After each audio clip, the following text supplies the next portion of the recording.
In this video we want to talk about most motivational theories.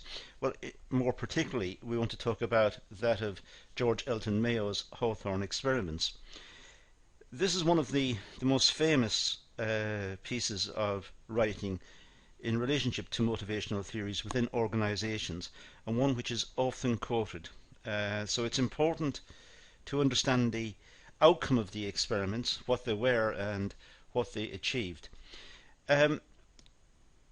This is also the subject matter of several other videos on the course, and it's well worthwhile trying to locate these, look over the various modules, and become familiar with the modules in so doing, but also extracting the videos from the various sources and viewing these. Student research is very important, and it's very important that you learn how to find your material, your readings and your video material, and be able to have your own reading list, compose your own reading list of materials on particular topics, so you can go back and bring out the materials, make notes from the materials, so you have got a proper study platform, a proper resource base from which you can study particular topics. And in the case of the Hawthorne experiments, this is very important. It's very important to understand what Mayo discovered, and also to be able to link that to other theories of motivation. So let's look at Mayo's experiments. Well, George Elton Mayo was in charge of certain experiments on human behavior carried out at the Hawthorne works of the Western Electric Company in Chicago between 1924 and 1927. We say certain experiments, and they were more to do with observational exercises in which Mayo observed what workers were doing and then varied the tasks and varied the conditions to see what would happen to productivity, to see how people responded to various changes in their working conditions. And out of this he tried to deduce what was the most appropriate way of motivating workers in the workplace. His research findings have contributed to organizational development in terms of human relations and motivation theory. So these particular experiments are very important within the literature. They may form the basis of subsequent work, and may also provide a platform for your own work and your own research in this area. So it's very important to be familiar with the Hawthorne experiments.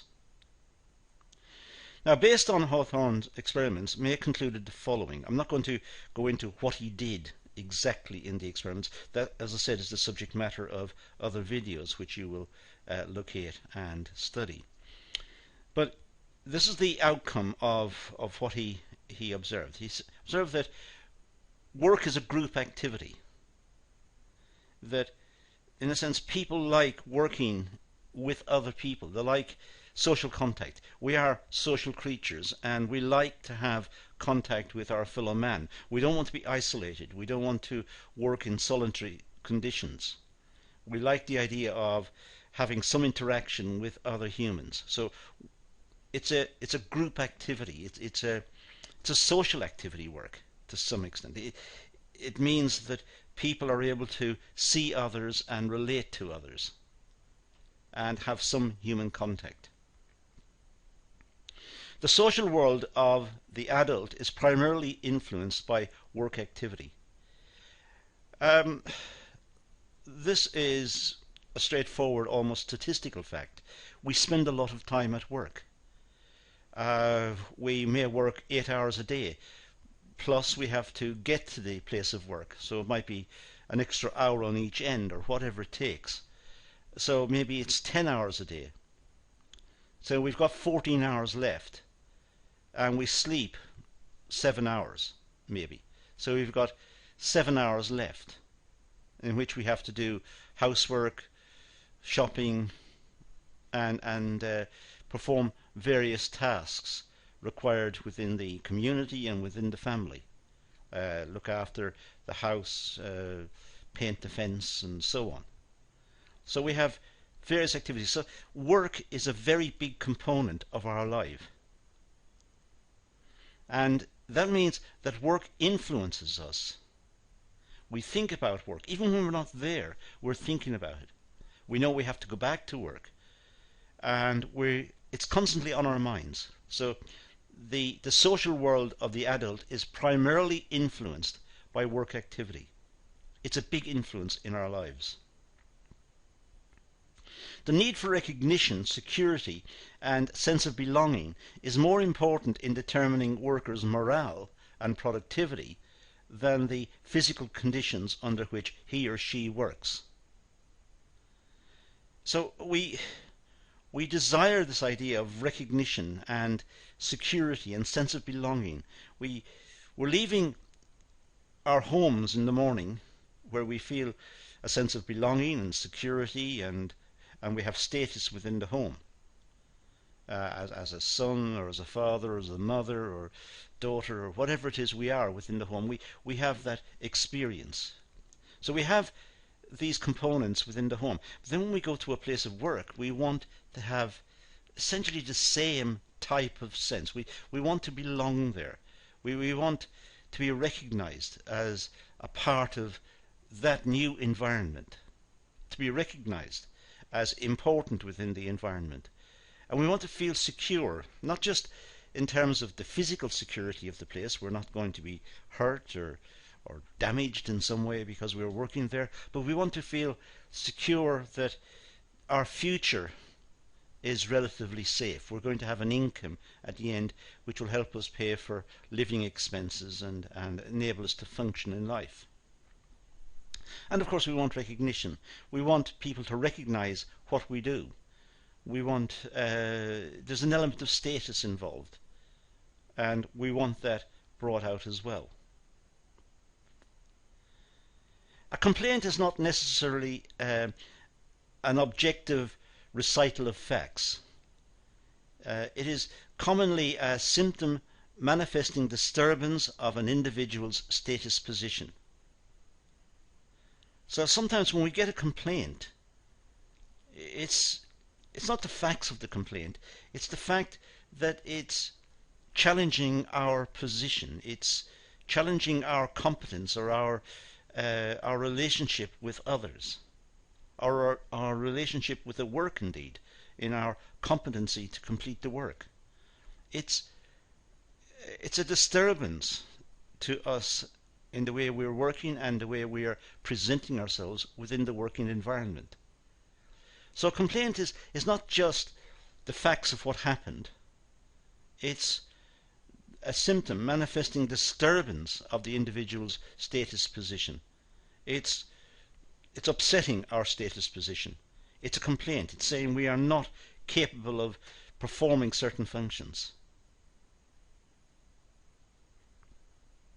The worker is a person whose attitudes and effectivenesses are conditioned by social demands from both inside and outside the work plant or the workplace.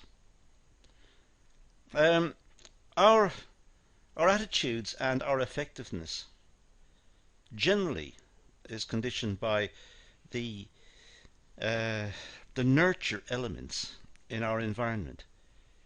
There's a big debate in psychology about what makes us the type of people we are. Is it something we're born with? Is it our genetic makeup?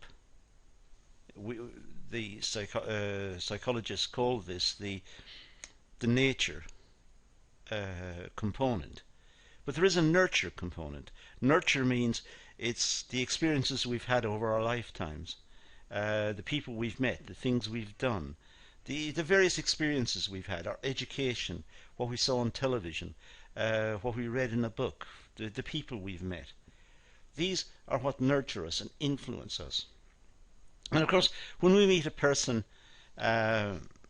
any day, that person could be made up mostly from nurture, the influences of the environment, or it could be made up from innate characteristics that were given to the person when he or she was born, the genetic makeup of the person. So our attitudes and effectiveness are conditioned by social demands from both inside and outside the work.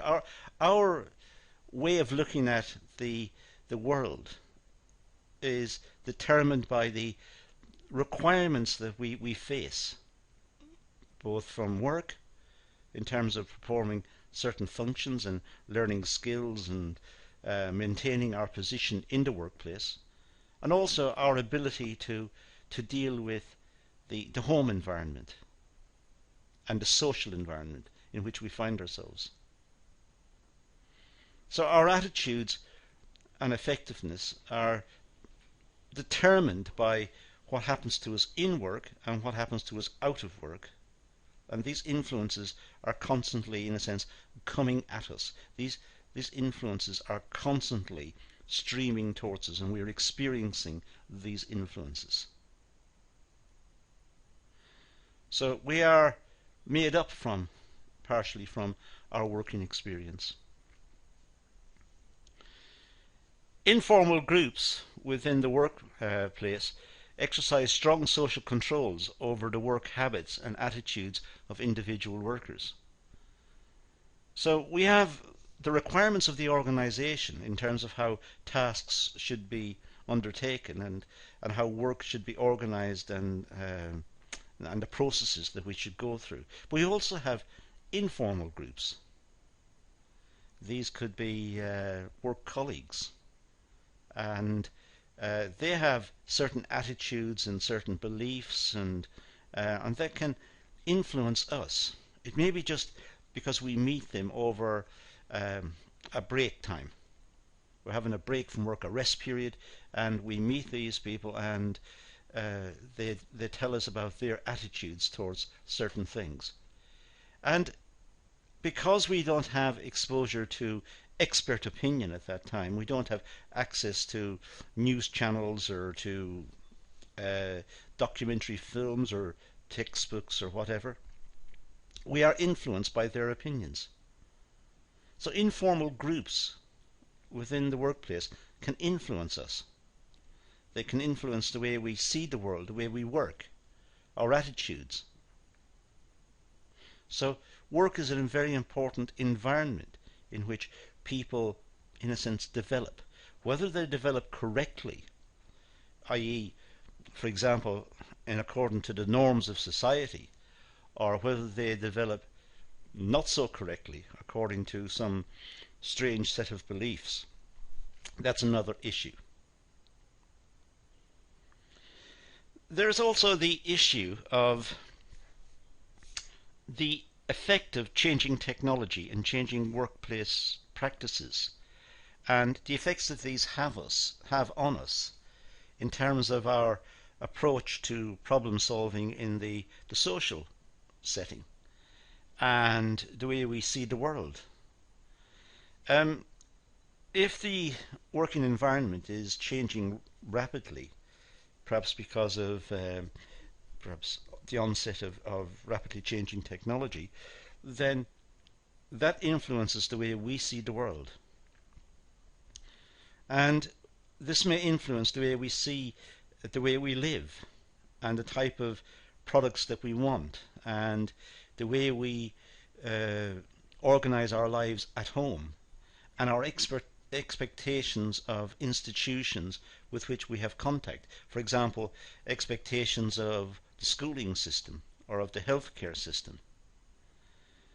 So we see the changes within industry and we see the benefits from the change in terms of productivity and better ways of working perhaps. And we expect other institutions to also experience those advancements.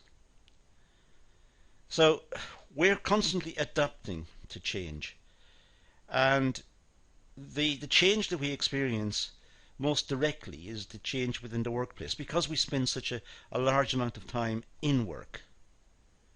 We see the onset of technological progress there, and then we carry this, in a sense, requirement into our personal lives, into our social lives, and we expect institutions on the outside to also go through processes of development and change. And indeed, we want it within the home. We want modernity. We want new products. We want new ways of living and working, and ways which makes our lives easier. And we have less tolerance towards the old ways. Some people may have romantic attachments to the good old days, but most of us would not want to live in the good old days. We want to live now with modern appliances that makes our lives easier. So clearly the work environment spreads out the idea of innovation and change throughout society. And for that reason, it's also important. Now, these were some of the findings of the Mayo experiments. There were more detailed measurements that he took in terms of productivity and switching around workers from working more solitary to working in small groups to having work breaks, and the impact of having a work break on productivity, and the overall output levels when workers were not working continuously but were given certain breaks, a break in the afternoon, perhaps a break in the morning, in which they could rest and in a sense recharge their batteries and then go about their work again. So there are many aspects to the Hawthorne experiments that we need to look at. But these, as I said, are the subject matter of other videos, and I would like you to extract those videos and look at those. Do some research. As I said right at the very start, it's what students do. But that's all we're going to deal with here. The bibliography on motivation theories is vast. It's one of the big topic areas in the study of business and management, and the topic of motivation looms very large within that literature itself. But as I said, let's leave it at that and say thank you for watching.